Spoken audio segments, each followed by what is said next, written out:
മാണി സി കാപ്പൻ മെല്ലെ ടെലിഫോൺ ലൈനിലുണ്ട്. ശ്രീ മാണി സി കാപ്പൻ, ഒരുപക്ഷെ ഒരു പ്രദേശത്തിൻ്റെ മാത്രം വിഷയമല്ല അദ്ദേഹം ഏറ്റെടുക്കാറ്. കേരളത്തിൻ്റെ ഒരു പൊതുവായ ആവശ്യങ്ങൾ, സാധാരണക്കാരായ ആളുകൾ നേരിടുന്ന പ്രതിസന്ധികൾ, മുഖ്യധാരാ രാഷ്ട്രീയ പാർട്ടികൾ പോലും വലിയ പരിഗണന നൽകാത്ത വിഷയങ്ങൾ, ഇതൊക്കെ ആയിരുന്നല്ലോ ഡിജോ കാപ്പൻ ഏറ്റെടുത്തിരുന്നതും കേരളത്തിൻ്റെ പൊതുസമൂഹത്തിൽ വ്യക്തമാക്കുകയും ചെയ്തിരുന്നത്. അദ്ദേഹത്തെ എങ്ങനെയാണ് ഓർത്തെടുക്കാൻ സാധിക്കുന്നത്?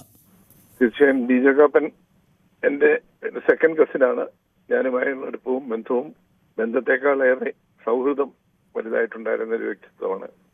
പ്രത്യേകിച്ച് KCBM KSRTCയും ഒക്കെ ബന്ധപ്പെട്ട കാര്യങ്ങളിൽ ശക്തമായ ഇടപെടലുകൾ നടത്തുകയും പൊതുജനങ്ങൾക്ക് ഉപകാരപ്രദമായ പല കാര്യങ്ങളിൽ ചാനൽ ചർച്ചകളിലും ഒക്കെ പങ്കെടുക്കുകയും പൊതുപ്രവർത്തനത്തിൽ പ്രവർത്തിക്കുകയും ചെയ്തിട്ടുള്ള ഒരു വ്യക്തിത്വമാണ്. അദ്ദേഹത്തിന്റെ മരണം ഒരു വലിയ നഷ്ടമാണ് എന്നെ സംബന്ധിച്ച് പ്രത്യേകിച്ച്.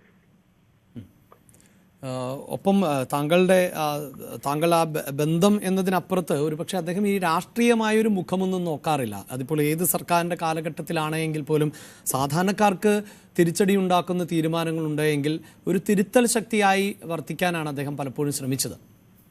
തീർച്ചയായും 100% ശരിയാണ്. താങ്കൾ, ഞാൻ പ്രയാസം മനസ്സിലാക്കുന്നു. ഒപ്പം ഈ അപകടമേറ്റതിന് ശേഷം അപകടത്തിൽ തിരുവനന്തപുരത്ത് വെച്ചാണ്. അപ്പോൾ എല്ലാ തരത്തിലും ശ്രമിച്ചിരുന്നുവല്ലേ അദ്ദേഹത്തെ തിരികെ എത്തിക്കാൻ? എന്തായിരുന്നു പിന്നീട്? ഞങ്ങൾ ശ്രമം നടത്തിയിരുന്നു. വെല്ലൂർ ഹോസ്പിറ്റലിൽ കൊണ്ടുപോയി.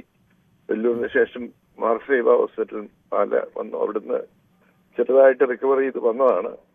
വീണ്ടും വീട്ടിൽ പോയി ഇൻഫെക്ഷൻ ഉണ്ടാകുകയും തിരിച്ചു വീണ്ടും ഹോസ്പിറ്റലിൽ എത്തിക്കേണ്ടതായി വന്നു. ശരി, വളരെ നന്ദി ഞങ്ങളോട് പ്രതികരിച്ചതിന് ശ്രീ മാണി സി കാപ്പൻ. കൂടുതൽ വാർത്തകൾക്ക് News 18 Keralam YouTube channel subscribe ചെയ്യുക.